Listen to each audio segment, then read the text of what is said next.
綺麗な葉っぱはどうやって描くんですかとよく聞かれます。こんにちは、今村義則です。ステローザ完全攻略シリーズ2日目はリーフの描き方に挑戦します。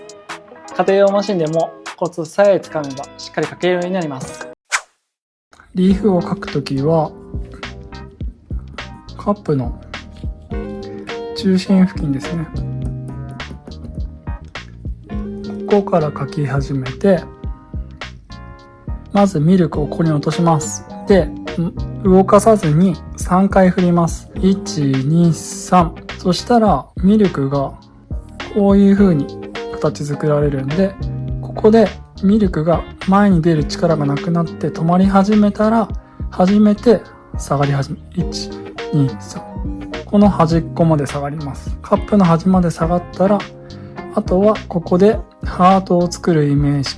まっすぐ進んでドットの真ん中でアップして、あとはカットする。一番奥まで進んでみてください。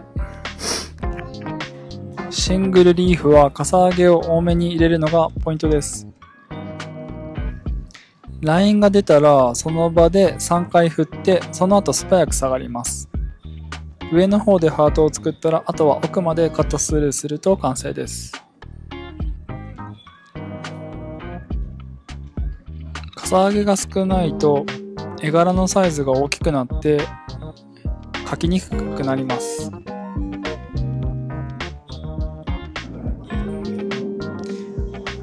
ミルクの流量をしっかり出すことでしっかりとしたラインが出ます。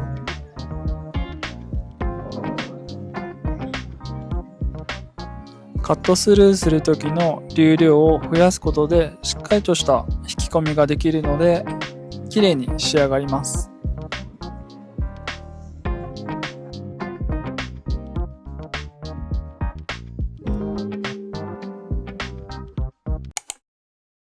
リーフを綺麗に描くためには左右均等にミルクを振る必要があります。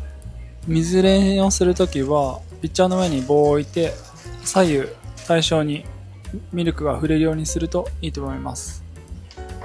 ポイントは左右に振ることはもちろんなんですが、しっかりミルクが出た状態で練習すると効果的です。ラテアートの構え方ですが、グー持ちの人はおへその前あたりでちょっと低めの位置でやるとやりやすいです。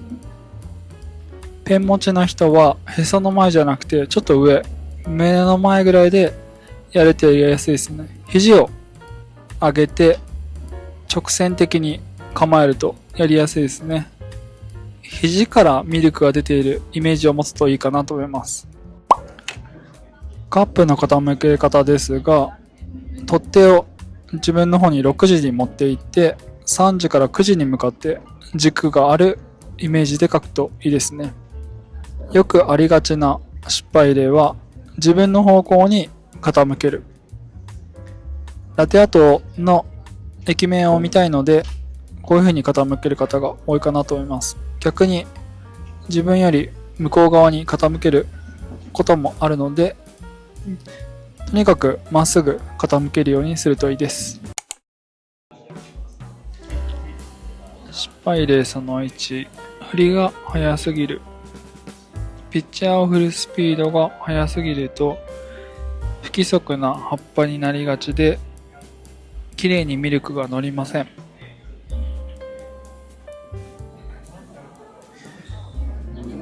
ミルクを早く振ってしまったりとか、強く振りすぎてしまうと、スパウトから出るミルクが前に出るという力がなくなってしまって、エスプレッソの上に乗りにくくなります。基本的にはミルクがスパウトから前に流れるように注ぐといいです。失敗例その2はエスプレッソの距離が遠すぎることです。距離が遠いとミルクがエスプレッソの上に乗らないので綺麗なラインが出ません。距離で言うとエスプレッソからはだいたい5ミリぐらいを目安に近づくと綺麗なラインが出ます。書き始めの位置がカップの奥であればあるほど距離が出やすくてラインが出にくいので、少し手前の位置からミルクを注ぎ始めると綺麗なラインが出ます。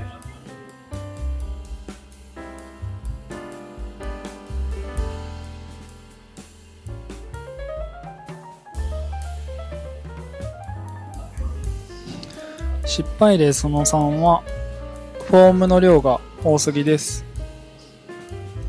ミルクを作る際に空気をたくさん入れすぎると綺麗な葉っぱは描けません。ミルクスチーミングする際はノズルを少し深い位置に刺してあまり空気を入れないようにするとフォームの量が適正量になって描きやすくなります。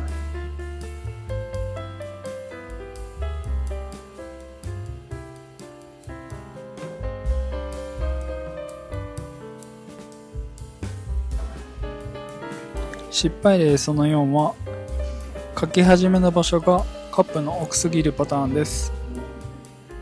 カップの奥から描くとすぐにカップの奥に当たってしまって綺麗な葉っぱが描けません。基本的にはカップの中心ぐらいから描き始めると綺麗にミルクが流れてリーフの下の部分の葉っぱの部分が綺麗に描けます。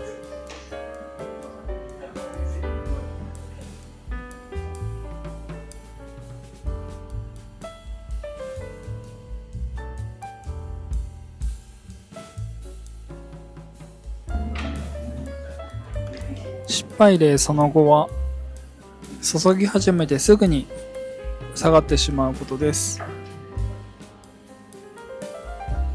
注ぎ始めはミルクは前に出る力があるので、その場所で3回ぐらい振ってあげるといいと思います。ミルクが前に出るのが止まったなと思ってから後ろに下がると綺麗にリーフの下の部分と上の部分が描けると思います。